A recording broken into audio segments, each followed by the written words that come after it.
የምናገኘው ኃይለ ቃል እስኪ ቃል ድምፃችሁን ከፍ አድርጋችሁ አስተጋቡ። ሰው የለኝም ሰው የለኝም ሰው የለኝም ሰው የለኝም። ስለ ቃሉ እግዚአብሔር አምላክ ስሙ የተመሰገነ ይሁን። እጅግ በጣም የሚያሳዝን ቃል ሰው ከሰው ተፈጥሮ ሰው ያጣበት ዘመን፣ ሰው ከብዙ ሰው ጋር እየኖረ ሰው ያጣበት ዘመን፣ አስቸጋሪ ዘመን፣ ክፉ ዘመን። ዛሬ አራተኛው የአብይ ጾም እሁድ መጻጉዕ በመባል ይታወቃል። መጻጉዕ ማለት በሽተኛ፣ ታማሚ፣ ጤና የሌለው፣ ፈውስ ያጣ። እንግዲህ ይህንን ሙሉ ታሪክ የምናገኘው በቅዳሴው ላይ ሲነበብ እንደሰማችሁት በዮሐንስ ወንጌል በምዕራፍ 5 ቁጥር 1 ጀምረን ስናነብ እስከ 25ኛው ቁጥር ድረስ ያለው ታሪክ ማለት ነው። ይህ መጻጉዕ የሚባል ሰው በቤተሳይዳ በምትባል አንዲት የመጠመቂያ ቦታ ላይ ተጥሎ ለመዳን ለመፈወስ ደጅ ሲጠና የኖረ ሰው። የእግዚአብሔር ልጆች፣ የሰው ልጅ በብዙ ምክንያት በህመም ይመታል፣ በደዌ ይመታል፣ ተላልፎ ይሰጣል። አንደኛውና የመጀመሪያው በኃጢአት የሚመጣ ደዌ፣ በመተላለፍ የሚመጣ በሽታ። ይህንን በሽታ ከእግዚአብሔር ውጪ ማንም ሊያድነው፣ ማንም ሊፈውሰው፣ ማንም ሊያክመው አይችልም። በኃጢአት የመጣ ቁጣ የሚመለሰው በንስሐ ወደ እግዚአብሔር በመመለስ የንስሐ እንባ በማልቀስ በማንባት እግዚአብሔርን በመፈለግ ነው ፈውስ የሚገኝበት። ሌላውና ሁለተኛው ደዌና በሽታ የሚመጣው ደግሞ ለጽድቅ ለቅድስና የሚያበቃ ከእግዚአብሔር የሚመጣ ፈተና። ለምሳሌ እንደ ጻድቁ አባታችን እንደ ኢዮብ አይነት ህመም ሰውነቱ በቁስል እስኪመታ ድረስ ሰላም አጥቶ ይኖር ነበር። ነገር ግን ወደዚህ ምድር ራቁቴን መጣሁ፣ ራቁቴን እሄዳለሁ። እግዚአብሔር ሰጠ፣ እግዚአብሔር ነሳ። ሀብቱም የእርሱ ነው፣ እኔም የእርሱ ነኝ፣ ሰውነቴም የእርሱ ነው። ሰይጣንን በትዕግስት አሸነፈ፣ ዲያብሎስን ድል አደረገው። ከህመሙ በኋላ ነው የጻድቅነት፣ ከትዕግስቱ በኋላ ነው የጻድቅነት ማዕረግ ያገኘው።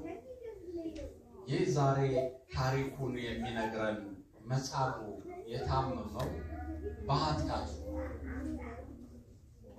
በርኩሰቱ ነው፣ በመተላለፉ እግዚአብሔርን በመበደሉ የታመመ ሰው።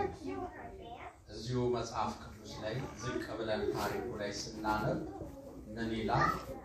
መድኃኔ ዓለም ኢየሱስ ክርስቶስ ለብቻው አገኘውና እንግዲህ ዛሬ ድነሃል፣ ከዚህ የከፋ እንዳያገኝ ሁለተኛ አትበድል፣ ከዚህ የበለጠ ነገር እንዳያገኝ ሁለተኛ አትበድል። አምላኩን መጀመሪያ ላይ በድሏል ማለት ኃጢአት ሰርቷል ማለት ተላልፏል ማለት በዛ ምክንያት የመጣበትን ቁጣና መቅሰፍት ነው ሲያስተናግድ የቆየው ማለት ስለዚህ በዛች በቤተ ሳይዳ የመጠመቂያ ቦታ ላይ የእግዚአብሔር መልአክ ይመጣና በሌሊት ውሃውን ያናውጣል በዚህ ሰዓት ቀድሞ የገባ ከማንኛውም በሽታ ከማንኛውም ህመም ከማንኛውም ደዌ ይፈወሳል ይህ ሰው ደግሞ ወላጆቹ ቤተሰቦቹ አልድን ሲላቸው አምጥተው ቤተ ሳይዳ ጥለውት ወደ ቤታቸው ለዚህ ነው እንባ ያነባ ልቡ ተከፍቶ ሰው የለኝም ብሎ ይላል እናት ከተወች ማን ሊያነሳን ይችላል አባት ከዘነጋ ማን ሊያስታውስ ይችላል እህት ወንድም ከራቀ ማን ሊቀርብህ ይችላል የእግዚአብሔር ልጆች ይሄንን ነው ማሰብ ያለብን ሰው ይሰለቻል የማይሰለቸው እርሱ ማን ብቻ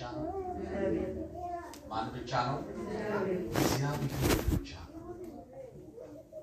በዚህ ምዕራፍና ቁጥር ላይ የምናየው የአምላካችን የክርስቶስን ፈዋሽ ቃሉ አዳኝ እንደሆነ ጠጋኝ እንደሆነ መፍትሄ እንደሆነ የምናይበት የመጽሐፍ ቅዱስ ሁላችንም ወደ እርሱ ልንመለስ እርሱን ልንጠብቅ እንዲገባ የምንማርበት የመጽሐፍ ቅዱስ ስለዚህ የሰው ዛ የመጠመቂያው በር ላይ ተጥሎ 38 ዓመት ሙሉ አልጋው ላይ ተኝቶ ነው የኖረው የእግዚአብሔር መልአክ መጥቶ አሁን ባናወጠው ጊዜ ሰዎች ሰው ያላቸው ሰዎች ተሸክመው ወስደዋቸው ተፈውሰው ይላል ሰው የሌላቸው ሰዎች ደግሞ ገንዘብ ስላላቸው ለጉልበተኛ ከፍለው ተሸክመው ወስደዋቸው ጸበሉን ተጠምቀው ድነው ወደ ቤታቸው ይመለሳሉ ዘመድ ያለው ሰው ዘመዶቹ ቀድመው ተሸክመው ይሮጡና አጥምቀው ከማንኛውም ህመሙ ተፈውሶ ወደ ቤቱ ይመለሳል ይሄ ሰው ገንዘብ የለው ሰውም የለው ዘመድም የለው ጉልበትም የለው ጉልበት ያላቸው ደግሞ ሮጠው ቀድመው ይጠመቁና ድነው ይሄዳል ይህ ሰው 38 ዓመት ሙሉ እዛ ካልጋው እንደቷን ተጣብቆ ድህነትን ፍለጋ ደጅ ሲጠና ከኋላው የመጡ ብዙ ሰው ያላቸው ሰዎች ብዙ ገንዘብ ያላቸው ሰዎች ብዙ ጉልበት ያላቸው ሰዎች አይኑ ያየ ድነው ይላል ይሄ ሰው ሞቱን የሚጠባበቅ ሰው አንዳንድ ጊዜ ለፍታችሁ ጥራችሁ ግራችሁ ወጣችሁ ወርዳችሁ ስትደክሙ ልባችሁ ሲደክም ተስፋ ስትቆርጡ ምንድነው የምትጠብቁት ሞት ገንዘባችሁን በከበላቻ አስታማሚ ዘመድ አዝማድ ከሸሻችሁ ምንም ካጠገባችሁ የሚያነሳችሁ የሚደግፋችሁ ሞግዚት ከሌላችሁ የምትጠብቁት ሞታችሁ ይሄ ሰው ሞቱን ሲጠብቅ የነበረ ሰው አምላካችን እግዚአብሔር ከደይነት በተሰወረ እናንተ በተለይ ደግሞ ህመም የሚጸናው የታመሙ ከኛ ኋላ መጥተው ድነው ሲሉ መፍትሄ አግኝተው ሲሉ ሰው በማጣታችን ብቻ ጉልበት በማጣታችን ብቻ ገንዘብ በማጣታችን ብቻ መዳን እየቻል ሳንችል መቅረታችን ይሄ ሰው እንዲህ አይነት ግፍ የደረሰበት ከህመሙ ጋር ያልሰለቸው ያልራቀው የተኛበት አልጋ ብቻ የዚህ ሰው ባለውለታው የተኛበት አልጋው ብቻ ከበድከኝ ተነስልኝ ሰለቸኝ ተነስልኝ ያላለው አልጋው ብቻ ነው እናቱም ሰልችታ ሄዳለች አባቱን ሰልችቶት ይኖራል። እህት ወንድም ዘመድ አዝማድ ሰልችቷቸው ሄደዋል። ባዳም አይቀርበው ገንዘቡንም በሕክምና ጨርሷል።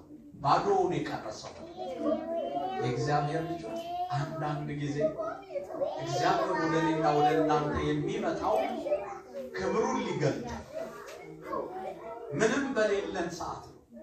ባዶ በቀረን ጊዜ ነው የሚመጣው እግዚአብሔር። ይሄ ሰው ባዶ ቀረ።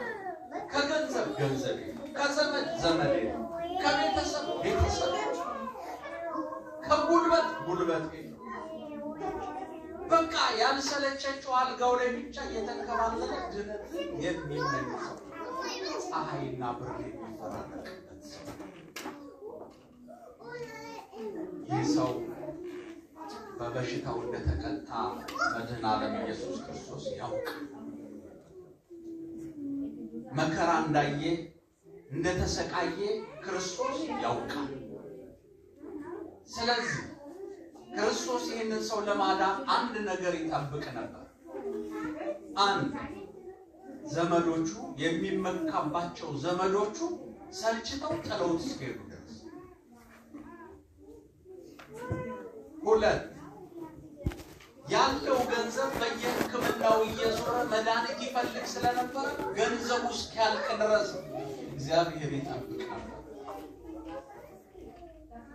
ከበሽታው ብዛት የተነሳ ጉልበቱ እስኪደክም አቅም እስከሚያጣ ድረስ ይጠብቅ ነበር። አያችሁ፣ አንዳንዴ ክርስቶስ ወደኛ መቼ ነው የሚመጣው እንላለን። እግዚአብሔር ይጠብቃል ባዶ እስክንቀር ድረስ፣ የምንመካበት እስክናጣ ድረስ። ለምን?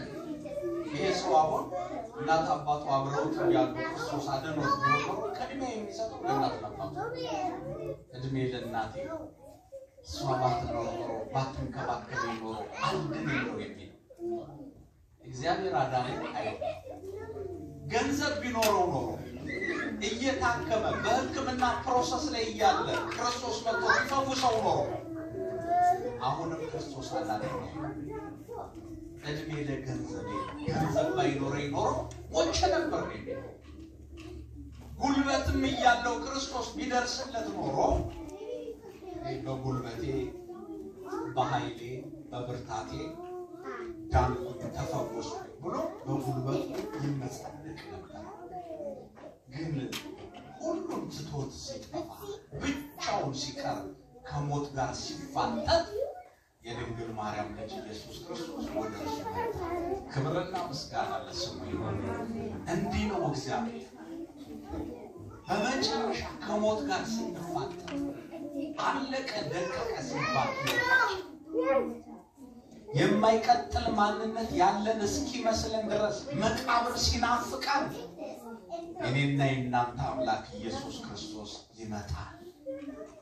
ያኔ ያስፈቀደው ይሄንን ሰው አገኘው። እንደደከመ ያውቃል፣ ብዙ እንደጣረ ያውቃል፣ እንደተመኘ ያውቃል። አሁን ግን የናፈቀው ድነት ሳይሆን መቃብሩ ነው። እሞታለሁ ብሎ ሞቱን ሲጠብቅ ድነት ይዞለት መጣ። የኔና የእናንተ አምላክ ክብርና ምስጋና ለስሙ ይሁን። ብዙዎቹ በሕይወታቸውና በኑሯቸው ተስፋ በመቁረጥ ከቤቱ የጠፉ፣ ተስፋ በመቁረጥ አምላካቸውን የካዱ፣ እግዚአብሔርን የረሱና የዘነጉ ብዙ ሰዎች እድሜያቸው ሙሉ መከራ ሲቀበሉ፣ ይህ ሰው ስለ ኃጢአት ፈንታ የመጣበት ሕመምና ደዌ ቢሆንም ተቀብሎት ኖሯል። የእግዚአብሔር ልጆች ዛሬ በዓለም ላይ በምድሪቱ ላይ የምናየው ስለ ኃጢአታችን ስለ በደላችን የሚመጡ ሕመሞች ናቸው። ፈውስ የሌላቸው ሕመሞች፣ ድነት የሌላቸው ሕመሞች፣ መድኃኒት ያልተገኘላቸው ሕመሞች ናቸው። እነዚህ ሲመጡ ወደ እግዚአብሔር ማንጋጠጥ ብቻ ነው። ይሄ ሰው በመተላለፉ በኃጢአቱ ያመጣው ደዌ ነው። ዛሬም ዓለም እየተጨነቀች ያለችው እኛ ባመጣነው ደዌ። ሕፃናት እየሞቱ ያሉት በእኛ ኃጢአት በመጣ መቅሰፍት፣ ሀገር እየታመሰ ያለው ከእግዚአብሔር በመራቃችን፣ ጦርነት የጦርነት ወሬ የምንሰማ ወንድሙን የሚያሳድደው ያጣታችን ውጤት ነው። የእምነት ተቋማት አብያተ ክርስቲያናችን እንደ ጧፍ እየነደዱ ያሉት ያጣታችን ምክንያት፣ ገዳማት እየተቃጠሉ ያሉት ያጣታችን ምክንያት፣ ካህናቱ በቤተ መቅደስ እየታረዱ ክርስቲያኖች አንገት ስላደረጉ ብቻ አንገታቸው በሰይፍ እየተቀላ ያለው ያጣታችን እግዚአብሔር በቃ ሲል ይበቃል። እግዚአብሔር መናገር ሲጀምር ሁሉ ቀጥ ይላል። አሁን ያልገባ ይህንን ትርምስ የትኛው ፓርቲ ሊያቀነው አይችልም። ይህን ትርምስ ማቆም የሚችለው ማን ብቻ ነው? ማን በቃ ሲል ነው። ይህ እንዲመጣ ግን እኔና እናንተ ወደ እርሱ መመለስ አለብን። እንደ አባቶቻችን ተደፍተን ልናለቅስ ይገባል። ማቅ ልንለብስ ይገባል። ትቢያ ልንነሰንስ ይገባል። ልንባላ ያስፈልጋል። ክርስቲያኖች እኛማ ብልሆች ነን። እኛማ የዋሆች ነን። እንደ ባብልህ እንደ ርግብ የዋህ ሆኖ የተባልን ሰዎች ነን። ሩቅ የምናይ ሰዎች ነን። የምናስተውል ሰዎች ነን። ማንም በሰጠን አጀንዳ ላይ ድንጋይ ልናነሳ አይገባም።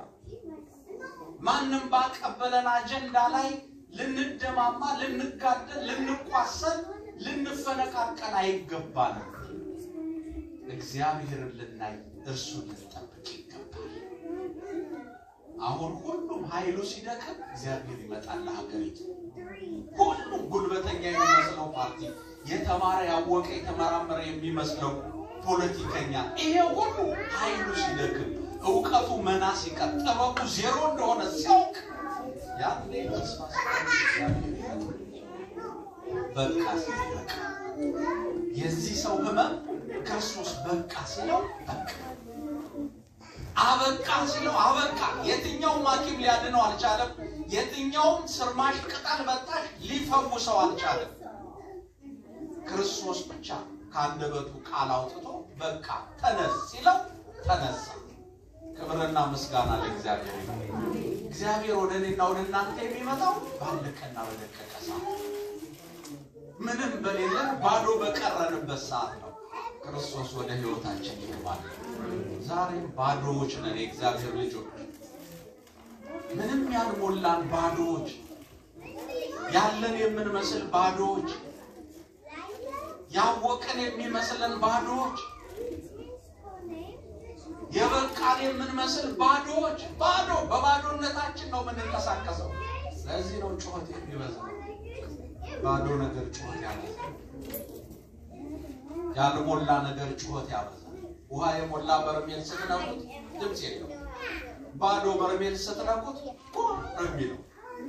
ዛሬ የምንሰማው ጩኸት ከሀገር ቤት እስካለንበት ዓለም ድረስ ጩኸት ብቻ፣ ባዶ ጩኸት። ጩኸቱ ጥይት የሌለው ጩኸት፣ ጥይት አልባ ጩኸት። አያችሁ፣ አንዳንዴ ድምፅም ከሰማችሁ ጥይት ሊኖረው ይገባል። ድምፅ ብቻ፣ ጩኸት ብቻ፣ ለቅሶ ብቻ፣ ዋይታ ብቻ ነው። ግን ይሄ ሁሉ ነገር ቦታውን ሲይዝ ክርስቶስ ይመጣል። ያኔ እናፈቅነው ሰላም እናገኛለን። ይሄ ሰው ብቻውን ሲሰቃይ፣ አይኑ ሲቃትት፣ ሰው ሲያይ ሰላም የሚለው ሰው ሲናፍቀው፣ የሚያጎርሰው ሰው ሲናፍቀው፣ አንገቱን ቀላ የሚያደርግለት ሰው ሲናፍቀው፣ ከድካሙ የተነሳ መናገር እንኳን ስላልቻለ አይኑ ሲንከራተት ከንፈሩ መጥቶ የቀረበው አንድ ሰው እንኳን አልነበረም። ከበሽታው ብዛት የተነሳ አይኑ ፈጧል፣ ጥርሱ ገጧል፣ አጥንቱ ገጧል፣ ይታያል። በበሽታ የደከመ በህመም የደከመ እንደሆነ ያስታውቃል። ስታዩት አይኑ ብቻ ነው የሚንቀሳቀሰው። እጅና እግሩን የሚያንቀሳቅስበት ኃይልም ብርታትም ጉልበትም ጤንነትም የለውም። ህይወት እዚህ ላይ እንዴት የሚያሳዝን ታሪክ መሰላችሁ? አንዲት ካልተቀየረች አልጋ ላይ የተኛ በሽተኛ፣ አንሶላው ካልተቀየረ አልጋ ላይ፣ ብርድ ልብሱ ካልተቀየረ አልጋ ላይ፣ ድሪቶ የለበሰ የሚያጥበው የሚያጥብለት፣ የሚያጎርሰው የሚያበስልለት፣ አይዞህ የሚለው ሰው ያጣ ሰው ክርስቶስ መጣና ከዛ አይቶ ለትጅት ትወዳለህ አለ። ይኸውላችሁ የእግዚአብሔር ልጆች ክርስቶስ ዝም ብሎ አለ መጀመሪያ ለመዳን ፈቃደኞች መሆን አለብን። ለመፈወስ ፈቃደኛ መሆን አለብን። ፈቃደኛ መሆን ማለት ምን ማለት ነው? ማንም ሳያስገድደን ለጸሎት መነሳት፣ ምንም መስፈርት ሳይኖረን በቤተ መቅደሱ መገኘት፣ የመጣንበትን ዓላማ ፈጽመን መሄድ፣ ከእግዚአብሔር ጋር ተነጋግረን መመለስ፣ ንስሐ ገብተን የክርስቶስን ሥጋና ደም ተቀብለን መመለስ በፈቃደኝነት ነው እግዚአብሔር የሚያደርገው። ዛሬ ንስሐ ግን አስገድደን ነው። በወንጌል ተማሩ አስገድደን ነው። እባካችሁ በማርያም በገብርኤል ብለን እንዴት ልንድን እንችላለን? ፈቃደኞች ሳንሆን ይህንን አዳኝ የሆነ ቃል ለመስማት ፈቃድ ሳናሳይ እንዴት ልንድን እንችላለን? ክርስቶስ እኮ ዝም ብሎ መጥቶ ተነስ አልጋ ተሸክመ ሂድ ማለት ይችላል። ግን ይሄ ታማሚ ለመዳን ፈቃደኛ ነው። ለመዳን ብቻ አይደለም በክርስቶስ ለመፈወስ ፈቃደኛ ነው። ዛሬ እኔና እናንተ ሕይወት በማን ለመፈወስ ነው የተዘጋጀው? በእግዚአብሔር በክርስቶስ ወይስ በስርማሹ በቅጠል በጣሹ በጠንቋዩ በአስማተኛው? በማን ነው ሊድን የፈለገው? ይሄ ሰው ፈቃደኝነቱን ብቻ አይደለም በክርስቶስ ለመዳን ፈቃደኛ ነው ወይ? እናንተ በክርስቶስ ለመታከም ፈቃደኞች ናቸው? በእግዚአብሔር ለመታከም ለመጠገን ፈቃደኞች ናቸው? ይሄ ሰው የተጠየቀው ይሄ ፈቃድ ነው። ጸልዩ መከራ ነው።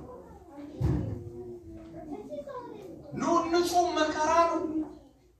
የቄስ ጾም ነው፣ የመነኩሴ ጾም ነው። ምን ፈረጥጥ ስንቶቻችን ነው? ቄስ ራሱ ብቻው ነፍስ ገድሏል። ፈቃድ እኮ ማለት ይሄ እኮ ነው። ማንም ሳያስገድደን ለጾም ስንሰለፍ፣ ማንም ሳያስገድደን ለጸሎት ስንቆም፣ ማንም ሳያስገድደን ለስግደት ስንዘጋጅ፣ ማንም ሳያስገድደን እጆቻችን ለምጽዋት ስንዘረጋ ፈቃድ ማለት ይሄ ነው። ልትድን ትወዳለህን? ተመልከቱ። ይሄ ሰው ግን አዎ ካለ በኋላ ግን ውሃው ሲንቀሳቀስ ቀድሜ ለመገኘት የሚያደርሰኝ የሚረዳ ሰው የለኝም። ነቢየ እግዚአብሔር ዳዊት በመዝሙር 33 ላይ እንዲህ ሰው የለኝም አትበሉ፣ ይልቁንስ ተስፋ በማያስቆርጠው በእግዚአብሔር ታመኑ ይላል። እስኪ ይህንን ቃል ንገሩት። ሰው የለኝም አትበሉ፣ ይልቁንስ ተስፋ በማያስቆርጠው በእግዚአብሔር ታመኑ። ይሄ ሰው ከፊቱ የቆመው ከሰው በላይ የሆነው ሰው ነው። አምላክ የሆነ ሰው ነው። አሁንም ረሃቡ ሰው ነው። ይሄ ሰው ክርስቶስ አይደለም የራበው፣ እግዚአብሔር አይደለም የራበው። ይህ ሰው የተራበው ሰው ነው። የተራበው የሰው ፍቅር ነው። የተራበው የሰው እርዳታ ነው። የተራበው የተጠማው የሰው ድጋፍ ነው። አጠገቡ ከፊት ለፊቱ የሚያናግረው ግን ማን እንደሆነ አላወቀም። እግዚአብሔር ወደ ሕይወታችን ሲመጣ ማንን መስሎ ማንን አክሎ እንደሚመጣ አናውቅም።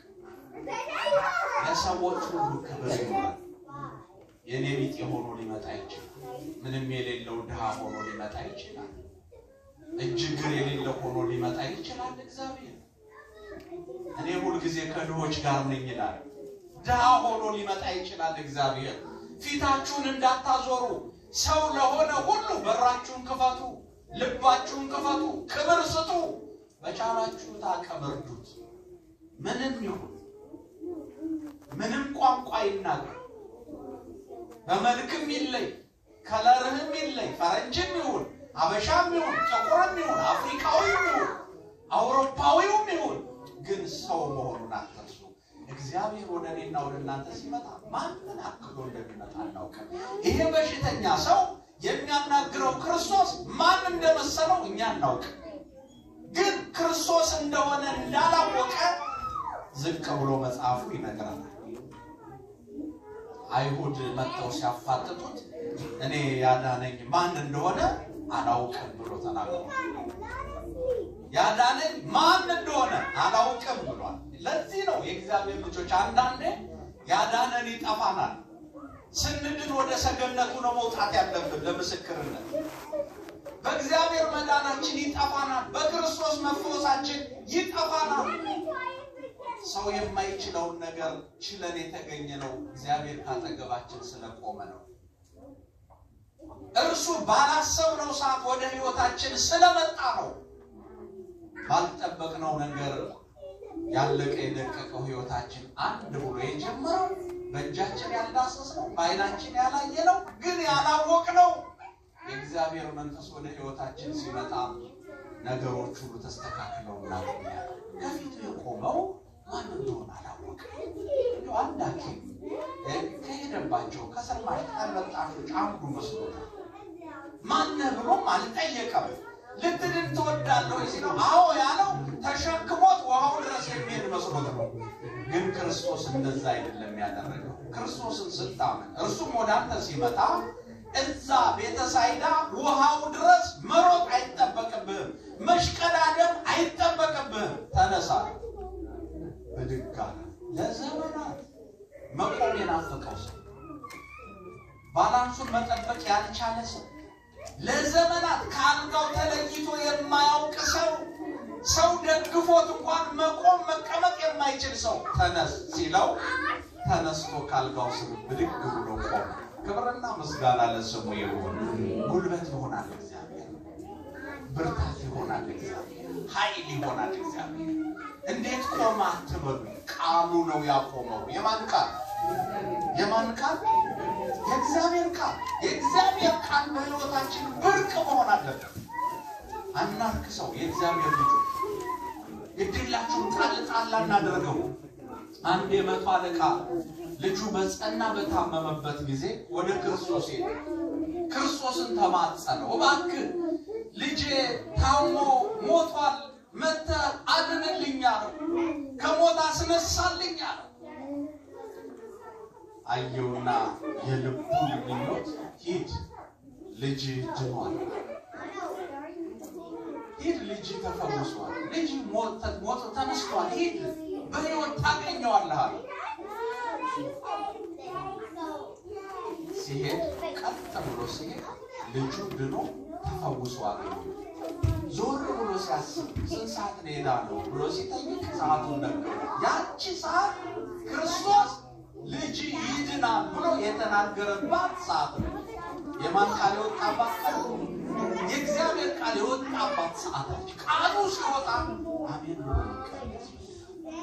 ክርስቶስ እስኪናገር ድረስ በትዕግስት መጠበቅ ዛሬ እኔና እናንተ የኢጅፕት ችኩሎች ከእግዚአብሔር ይልቅ ሰዎች እንዲናገሩ እንፈልጋለን ከእግዚአብሔር ይልቅ እንደው ስጋ የለበሰ ሰው መጥቶ የሆነ ነገር እንዲለን እንፈልጋለን የእግዚአብሔር ከእግዚአብሔር ውጭ ማንም ቢናገረን ጆሮአችንን ያደነቁረዋል እንጂ አያድነን አክመን ለችግራችን መፍትሄ አይሆንም እንደዚህ አይነቱ ችግር መፍትሄ የሚሆነው የድንግል ማርያም ልጅ ኢየሱስ ክርስቶስ ብቻ ክብርና ምስጋና ለስሙ አሜን ስለዚህ ሰው ማን እንደሆነ ከፊቱ የቆመው ተነሳ አፈፍ ብድግ ቀጥሎ ሩጥ አይደለም ያለው ተራመድ አይደለም ያለው ሂድ አይደለም ያለው ሸክም ጨመረ ለዘመናት ተሸክማ የቆየችን አልጋ ሁለቷን እንዳትረሳ በተራ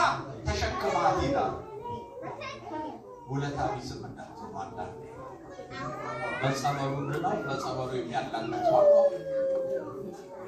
በአንድ ወቅት በጸበሉ ተፈውሰው በጸበሉ የሚያላግጡ በእምነቱ ተፈውሰው በእምነቱ የሚያላግጡ በዕጣኑ ተፈውሰው በዕጣኑ የሚያላግጡ በመስቀሉ ተፈውሰው በመስቀሉ የሚያላግጡ ብዙ ሰዎች ወለታ ቢሶች የተደረገላችሁን አትርሱ ተሸከማሉ በበሽታው ላይ በህመሙ ላይ በምኑ ላይ አልጋ ሸክም ጨመረ ይላል ይሄስ በነፃነት ተመረ ያ የገጠጣ አጥንቱ ሞላ የፈጠጣ አይኑ እንደገና ሞላ ሰው መሰለ ማን ካገኘው በኋላ ተመልከቱ ሰው የምንመስለው ክርስቶስን ይዘን ስንጓዝ ክብር የሚኖረን ክርስቶስን ይዘን ስንጓዝ አዳኛችንን ይዘን ስንጓዝ ሰው መሰለ አልጋ ተሸክሞ ሲሄድ ፈተና ገጠመው አይሁድ መጡ ቃሉ ቅዳሜ ነበር ለምንድን ነው አልጋህን የተሸከምከው አለ አይ ያዳነኝ አልጋህን ተሸክመህ ሂድ አለኝ ሰንበት ነው ቀዳሚ ሰንበት ነው በዚህ ቀን አልጋ ተሸከመ ልትሄድ አልተፈቀደልህም አቤት ፈተና እግዚአብሔር ቅድሚያ እነዚህ ሰዎች መደሰት ያለባቸው ድኖ በማየታቸው ነው ወይስ አልጋ ተሸክሞ ስላዩ በሰንበት መልካም ማድረግ አልተፈቀደም ድዊ መፈወስ አልተፈቀደም ሰንበት ለነርሱ ምንድነው በሰንበት አልጋን ተሸክመህ ልትሄድ አልተፈቀደልህም እንኳን ዳንካላው እንኳን ተፈወስካላው ሌላው የኔና እናንተ ይሁን የአይሁድ ርዝራዦች እኮ ነን ተረፈ አይሁዶች እኮ ነን አስተሳሰባችን ሁሉ ግና ስርዓት ላይ ነው የእግዚአብሔር የማዳን ስራ ግን ከዚህ በላይ ነው ይሄንን እናውቅ ይገባናል ወግ ላይ ነው ያሉት እነሱ የአባቶቻችን ወግ አትሻር በሰንበት አልጋ ተሸክመ አትሂዳሉ ግን አልጋው መሸከሙ ሳይሆን ቆሞ መሄዱ በራሱ ያስጨነጭም ነበር ድኖ መታየቱ በራሱ እልልታ ያመጣ ነበር ደስታ ያመጣ ነበር ነገር ግን እንቅፋት ሆኖበት እንዴ ነው ያይሁድ ጠባይ ያለው ሰው ስታገኙ አይወድ ሲያምርባችሁ አይወድ ስትድኑ አይወድ ስትፈወሱ አይወድ ስትጠገኑ አይወድ አታችሁ ስታገኙ አይወድ ሁልጊዜ ጉርጓድ ሲቆፍርላችሁ ነው የሚለው ያይሁድ ጠባይ ይሄ አልጋ ተሸክሞ ተፈውሶ ክብር አግኝቶ ከሚሄደው ሰው ይልቅ ጭንቅላቱ ላይ ያለው አልጋ ነው ታያችሁ ለምን ቀዳሚ ነው ማን ነው እሱ እኔ አላውቀው እውነትም ማን እንዳዳነው አላውቅም ስለዚህ ሲያስጨንቁት ነው ዞር ሲል ብቻውን አገኘውና ክርስቶስ ነካ አርጎ ተከሻው ምናምን ሁለተኛ ከዚህ የከፋ ነገር እንዳይገጥም ብሎ ራሱን ገልጦለት ሲሄድ ይሄ ሰው እየሮጠ ሄደና አይሁድ ያዳነኝ ኢየሱስ ነው አለ ክብርና ምስጋና ለስሙ ይሁን ክርስቶስ እንደሆነ ያዳነው ያወቀው በኋላ ያኔ ግራ ገብቶት ያኔ ማን ነው እንደሆነ ነገር ያደረገልኝ ብሎ ተጨንቆ ነበር ብቻውን ሲናውዝ አግኝቶ ስለነገረው ደስ ብሎታል እኔን ያዳነኝ ኢየሱስ ነው አይሁድ ከዛ ጊዜ ጀምሮ በሽተኛው ክርስቶስ ሊገድሉት ያጠምዱት ነበር ይላል ምን በሰራ 38 ዓመት ጀዌ ስለፈወሰ አይነ ስውር ስለሆነ ወባታ ስለአከራ በጎ ስራ ስለሰራ 5 ዓሣ 2 እንጀራ አበርክቶ ስለመገበ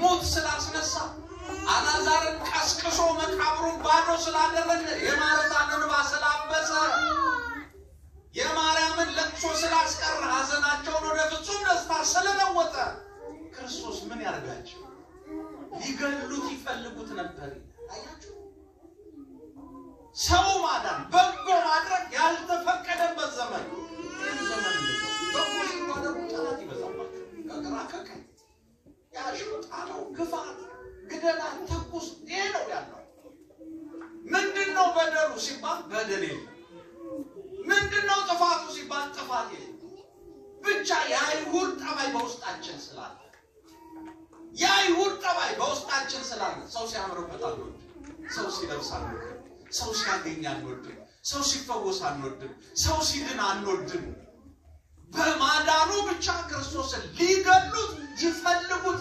ይተባበቁትም ነበር ነው የሚለው አንብቡት በሞት የመጽሐፍ ቅዱስ በቤታችሁ ገብታችሁ ምን ባደረገ ነው ሞት ያሰቡለት ምን ስላደረገ ነው ስቅላት ያሰቡለት? ምን ስላደረገ ነው ግርፋት ያሰቡለት? ያለ በደሙ ያለ ኃጢአቱ የ38 ዓመት በሽተኛ ስለፈወሰ እነሱ ያለፉት የሄዱትን እየረገጡት የሄዱትን ንቀውት የኖሩትን ደዌ በደዌ የተመታ ሰው ነፃ ስላወጣ ሊገሉት ይፈልጉት። ይሄንን መንፈስ እግዚአብሔር ከውስጣችን ያውጣል። የአይሁድ መንፈስ አንዳንዴ እንዲህ አይነት ቅና የምቀኝነት መንፈስ ሲያድርባቸው ጸልዩ፣ ተንበርከኩ። ምን ሆኜ ነው የእሷ ላማረባትን ምን ሆኜ ነው እንዲሞኩት? እርሷ ለተሳካላትን ምን ሆኜ ነው በሉ። እርሱ ለዳነው፣ እርሱ ለተፈወሰው፣ እርሱ ቆሞ ለሄደው ምን ሆኜ ነው? መንፈሴ ምን እያሰበ ነው ብላችሁ እርግጥ ብላችሁ አስቡ። ከዛ አምላካችሁ እግዚአብሔር ጠይቁ። ያ መንፈስ ከውስጣችሁ ጥሩ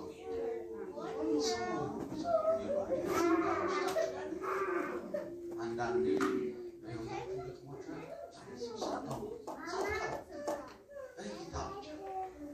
ገና ሲመጣ ላጠገባችሁ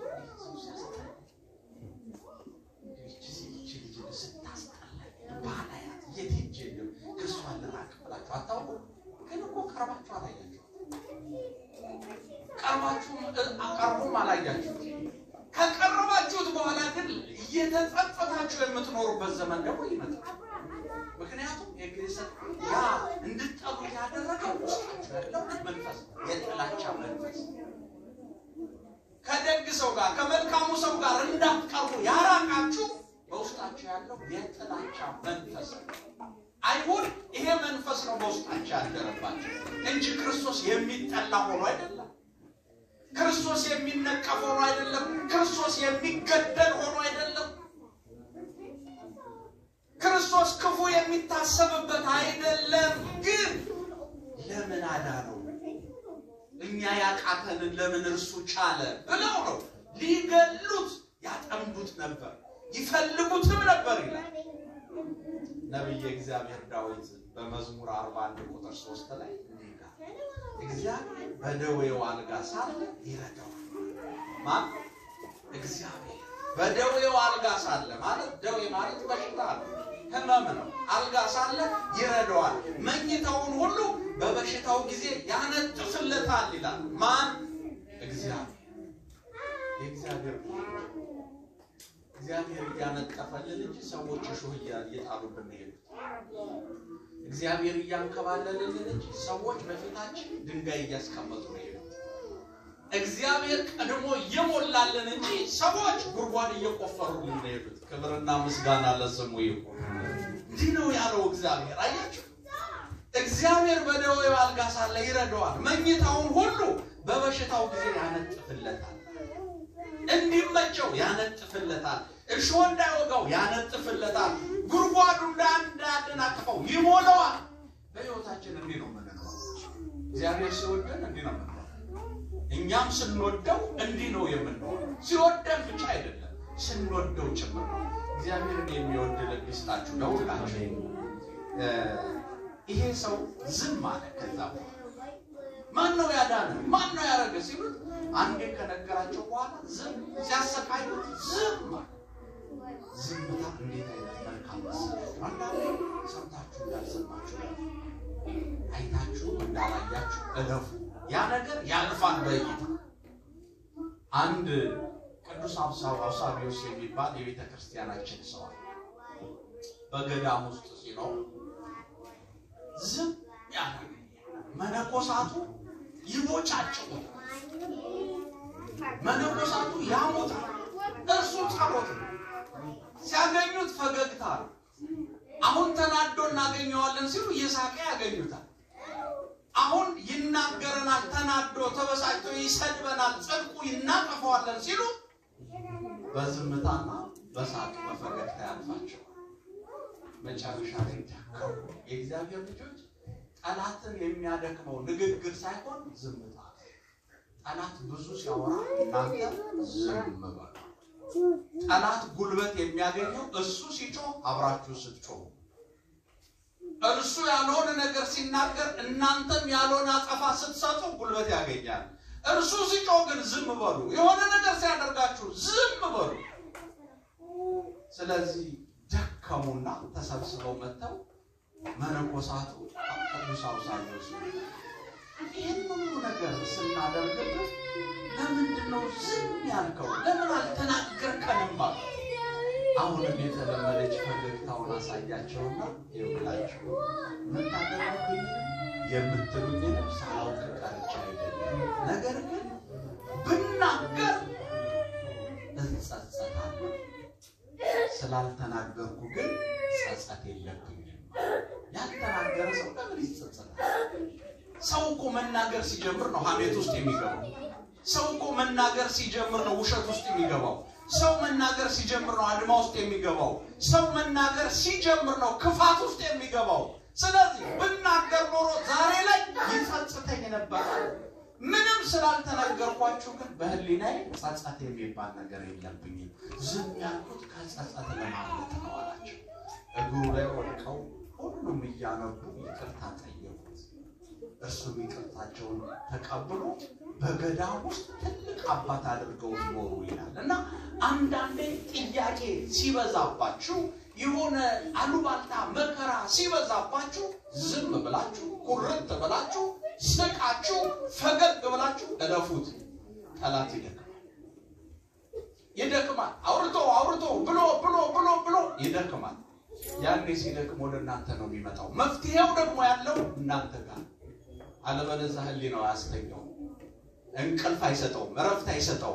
ዝም አለ ይሄ ሰው። ከዛ በኋላ ዞረው እሱን ተውትና ክርስቶስ ላይ እርሱን ማጥፋት አለብን ብለው እከዳከሉና የዛሬው የመጽሐፍ ቅዱስ ታሪክ አንድ ከህመማችን ከደዌያችን እንዴት እንደምንፈወስ ሲጀመር ደዌ ህማም በምን መልኩ ወደኛ እንደሚመጣ ያወቅንበት የመጽሐፍ ቅዱስ ክፍል ነው።